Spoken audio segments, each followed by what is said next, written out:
How do we get to a place where regular check ins, while necessary, are also effective? I want to talk to you about how to have regularly scheduled meetings and updates that add value to your team and don't drain your team.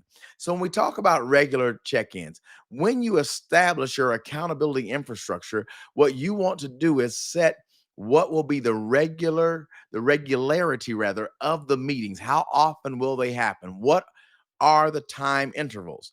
Not only how often will you have them is important, but it's also very important that you predetermine how long the meetings will last.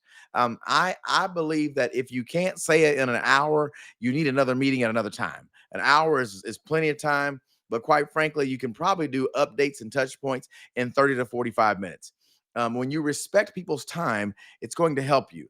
So, one approach, again, this is not the only way, it's simply a way, is that when you look at what's going to happen in your meetings, I like for my leads to find 4 to 7 areas that will be touched in every meeting, and we will go through the meeting according to those 4 to 7 areas. That begins to set our agenda.